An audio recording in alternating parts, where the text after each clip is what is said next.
Welcome to the Platinum Freight Podcast with Peter McRae, a podcast for business owners sharing the latest news and tips about customs clearance and freight forwarding.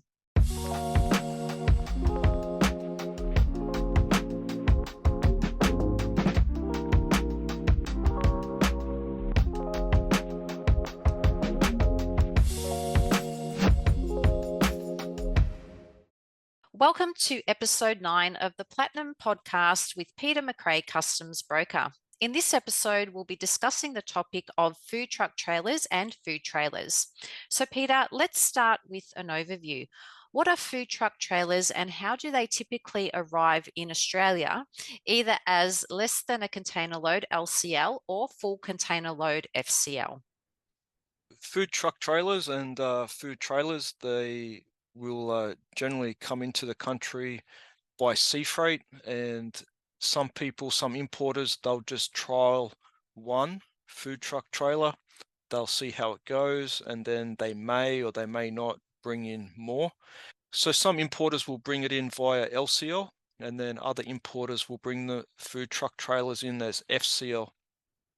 Before these food trailers can depart from overseas, the importer will have to get a permit to bring these goods into the country.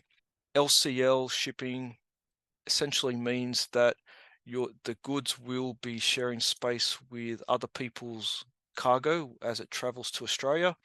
And FCL cargo means that anything and everything that is inside that container is one owner, one supplier, and that the importer owns everything within that container.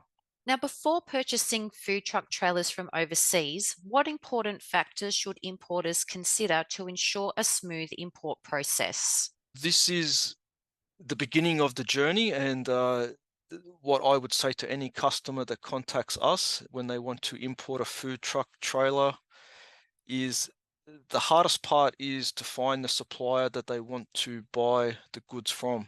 So once they find that supplier overseas and they're about to place an order, that's the best time to liaise with our customs broker. And then if we were the customs broker, what we would be saying to the importer would be, great, you found that supplier. Now you need to go to apply for an import approval, and you need to apply for that import approval from the government department known as the Department of Infrastructure, Transport, Regional Development, Communications, and the Arts. But I'll be referring to them as infrastructure, and I'll be saying contact infrastructure in Canberra, apply for the import approval. That process, the infrastructure is going to be asking for photos of the food trailer. They're going to want to see the VIN plate, the vehicle identification number plate, and then you pay their fee, which is $50, and you need to wait 30 business days, which will equate to around 42 calendar days. Then once you have that import approval, then you can then advise the supplier overseas to ship the goods, and then your supplier overseas will place those goods in a shipping container.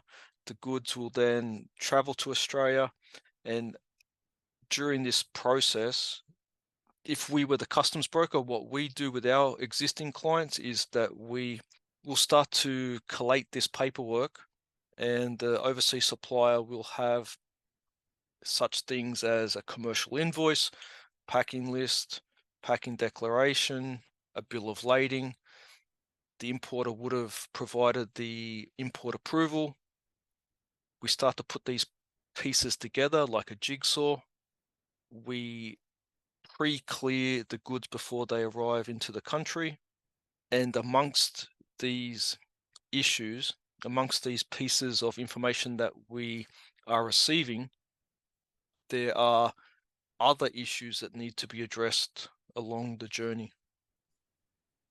Now, can you explain the import approval process that needs to be followed before goods are shipped from overseas to Australia? And why is this approval necessary? And how long does it typically take? Once you have found that overseas supplier, generally they won't manufacture the food trailer until they receive a deposit for the goods. And then the catch is it's going to take time to have the food trailer manufactured, but then it's also going to take 30 business days or 42 calendar days to receive the import approval. So some importers will take a risk, and what they will do is they will pay the deposit to start the manufacturing process of the food trailer. They will apply for the permit, but they won't ship the goods from overseas to Australia until they receive the import approval. So the import approval process, the importer has to apply, has to register at the infrastructure website, and they need to find the section which is called Rover. And Rover is the name of the portal, the name of the section on the website where the importer will start this process. There'll be a lot of boxes to fill in. Infrastructure will want to, as I said, see the photos of the food trailer. We'll want to see the VIN plate, and the overseas supplier will more than likely say we don't have the VIN plate until the food trailer is manufactured, but the overseas supplier will have to work with you and provide a projected VIN plate so that you can provide that to infrastructure. It's very important that the food trailer does not leave from overseas until the importer has that import approval in their email box. And then later on in this podcast, I'll be explaining why this is so important. So, you've mentioned the Department of Infrastructure, Transport, Regional Development, Communications and the Arts, which we're going to refer to as infrastructure for short, and with them playing a key role in this process. So, what are the steps involved in obtaining import approval from this department? If you can expand on that in a little more detail. The infrastructure department is a government department, so it's not a state department, it is a government department, and they have to authorize from their delegate that these goods can come to Australia and can then be towed on the road, even though they will be towed on the road at a state level. The government, the federal level, gives the approval. Then that approval allows the goods to come in to the Commonwealth, which is Australia, and that is at a federal level. So having the approval from the federal government level infrastructure then allows the Australian Border Force to allow the food trailer to come and enter the country. Then once the goods have entered the country, then the state road authority will be looking for the import approval that was given to allow this food trailer to come to the country. Now, once the goods arrive in Australia, what are the options for collecting LCL cargo from the sea freight depot? And what is the process for delivering FCL cargo to the commercial address? As I mentioned, there's two ways that these goods could be collected, delivered. So the first scenario would be where an importer has purchased a food trailer or a food truck and has maybe just imported one. So as you can imagine, these food trailers are not small, and they generally are packaged in a plywood crate. Does take up space. So what we would do is we would ask the overseas supplier to provide photos of what the goods look like packaged so that we can let the importer know that this is what you should be expecting to receive once the container has been unpacked and the goods need to be collected from the depot. So then LCL shipping, LCL cargo, in some respect is easier because the importer can go to the depot, or the importer could, for example, employ a tilt tray company or a tow truck company to go to the depot. The goods will be forklifted onto the vehicle, and then the goods can then be delivered to the importer's premise. So that is logistically easier. But then if we then talk about the FCL scenario, the whole shipping container, the whole full container load, which is just of one importer's goods, needs to be collected from the wharf once it comes off the vessel and then taken to the importer's premise.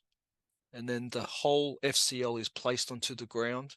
The importer would then unpack the shipping container, and then we would then return in, say, 2 to 3 business days to de-hire to return that empty container to the wharf.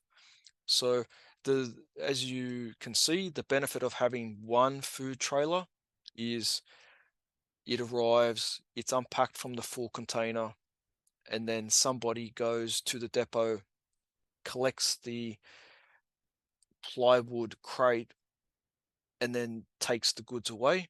Whereas the full container scenario, the importer is able to have, say, 2 food truck trailers in the container. So the cost effectiveness is better for a full container load scenario, but not every importer is at the stage where they are ready to import 2 food trailers to the country. Now, what specific issues does the Australian Border Force or ABF focus on regarding food truck trailers, such as asbestos and related test reports and certificates? As you can see, it is like a jigsaw, it is like a puzzle, and as a customs broker, that's how I see it as well. So we have this jigsaw on our desk. We have the importer who has provided us with a piece of information, which is the import approval. Then we then have the overseas supplier who provides us with a suite of documents, and there could be 8 documents in there that we need. Then we have 4 government departments involved with one food truck trailer coming to the country. So the first government department was infrastructure. They gave the import approval. Now we have to satisfy the Australian Border Force, and the Australian Border Force will be concerned with, are there any asbestos parts or components in the food truck trailer? And usually asbestos components can be found in brake lining pads and can also be found in insulation. So the ABF are focused on those issues. So the Australian Border Force can request certificates from your overseas supplier, and the overseas supplier should be able to provide asbestos testing certificates which show that the components used in the manufacture of your food trailer does not contain any asbestos components. So if the overseas supplier can provide those asbestos test certificates, then we have now ticked the second government department box. Now, what are the key concerns of the Department of Agriculture, Fisheries and Forestry, or the DAF, when it comes to food truck trailers, including pre-used components, plumbing components, and wooden or timber components? So far we've spoken about 2 government departments. Now we'll talk about the third government department, which I will refer to as agriculture. So agriculture are concerned with any timber or wooden components that are used in the food trailer. So for example, the flooring, if the benches are made from timber, in our previous experience, the food truck trailers are usually made from a metal floor and have stainless steel benches, so then it's not an issue. But we do need to satisfy agriculture with a declaration from the overseas supplier saying that the food truck trailer has not been pre-used, that it is a new food truck trailer. Then agriculture is then concerned about the plumbing components and to make sure that any components used in the plumbing are new. And then we then also need that declaration to stipulate if there are any timber or wooden components, if there is any plywood used in the food truck trailer. Plywood is not an issue, but it does need to be stated on the declaration to satisfy agriculture. And how does the Department of Climate Change, Energy and Environment and Water, or the DCEEW, regulate items like air conditioners, fridges, and freezers in imported food truck trailers? So now this is our fourth government department that is concerned with food truck trailers coming to the country. As you can see, it's an extremely long name, so I'm going to refer to it as the Environment Department. Let's just use that name. They're concerned with issues like ozone depleting gases. So ODGs, they're going to be concerned with what refrigerant gas has been used to charge the air conditioner, what ODG has been used for the fridge, or what ODG has been used for the freezer. So as you can see, these jigsaw has many parts to it,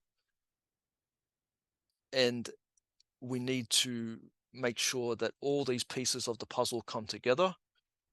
And I guess that's one reason why it's very important that the customs broker is involved at the earliest stage so that all these issues can be addressed weeks, maybe even months before the goods are even shipped to Australia. Because in the next section, when we provide some case studies, you'll understand how these issues compound. And when there are issues in our world, in the customs clearance, in the importing world, issues mean cost, costs mean expense, and it's an easy way for a project to blow out. Now, can you share some of those real world examples or case studies, as you've mentioned, with customers who've had no issues and other cases where storage and detention problems did arise, just to illustrate the potential and challenges as well as the solutions? I have two case studies, and obviously it would be easy for me just to talk about the success stories, but it's important to give two sides of the story. So the first case study is we have a repeat customer who regularly imports food truck trailers, and it is no hassle, no drama, no issue, and we do liaise with their overseas supplier. We receive all of the paperwork before the goods depart. They apply for the infrastructure permit. They provide the permit to us. We put it as part of their puzzle, and then we ask the overseas supplier to address the ABF plus the agriculture plus the environmental regulations. This importer, if I remember correctly, has now had 4 shipments of food truck trailers, and it's going well for them. So that's the positive success story. But, and as I say, there's always a but, there's always the horror stories. And sometimes the horror stories are the more interesting because they actually help you learn from other people's mistakes. And this scenario, this case study, an importer contacted us. They wanted to import a food trailer. We advised them they need to go and apply for the infrastructure permit. We had given them our quote. Then we never heard anything back from the importer. And then the importer contacted us as the shipment arrived, if I remember correctly. And they said, our shipment is here. And I said to the importer, do you have the approval? We haven't heard from you for, say, a month. And then they said, we haven't applied for the permit, or we have applied for the permit, but it's only been recently. So then just imagine the vessel has arrived, the container is here, and I've already mentioned that it takes 30 business days or 42 calendar days to receive this permit. And they're advising us that they don't have the permit. So straight away, I know and I advise them that you have 2 issues. One, the wharf is charging you storage per calendar day, which let's say is a minimum of $400 a day. 2, the shipping line who owns that shipping container is unable to use that shipping container. Therefore, they will start to charge you rent or detention on that shipping container, let's say 7 days after the vessel arrived into the country. So I advise the importer, you have 2 clocks ticking. You have storage at the wharf and you will soon have rent. And you don't have this permit, and we don't have any paperwork to start the process on this shipment.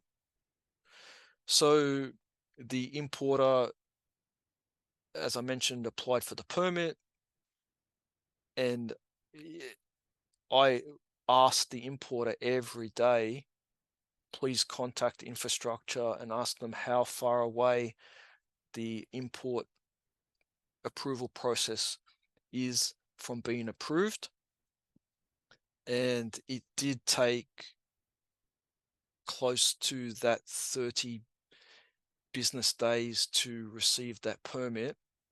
So we, in the meantime, had moved the container, the full container, from the wharf to a depot, an Australian Border Force approved depot where it remains under customs control until this permit arrived. And regrettably, we had to charge the importer a storage fee because we didn't do anything wrong. We had advised the importer prior, you need this permit, don't ship the goods until you have this permit.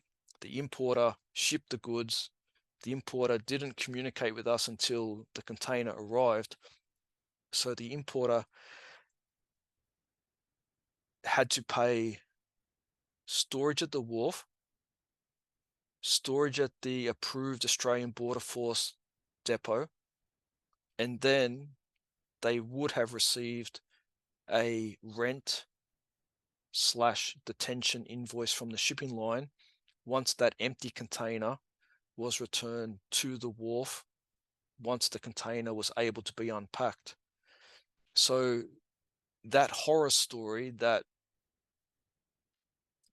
non-positive story, shows that if you don't do this properly and correctly, you have all these unnecessary fees that didn't need to be incurred, but were incurred because the flow wasn't followed.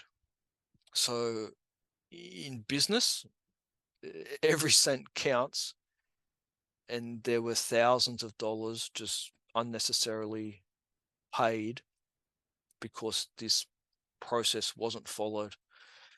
The the last issue that I just wanted to talk about just briefly because it's so important is that whenever you have high value goods traveling by sea to Australia, you need to make sure that your goods are insured while they're moving from your supplier's premise through to your premise. So insurance just seems to be a topic that some people just isn't at the front of their mind. And if it's not at the front of the mind, then it does get forgotten. But if you Google, if you research shipping containers falling off boats, you'll see that shipping containers do fall off boats. And while we've never had a customer who has had a shipping container fall off a boat, and I guess that's just pure luck, there are importers who have had their cargo fall off the vessel and then the goods wash up to the shore. And if that importer did not have insurance on their goods, then there's no compensation to be received. Thanks for sharing your insights and tips, Peter. Now, to learn more about customs clearance and freight management services, visit platinumfreight.com.au.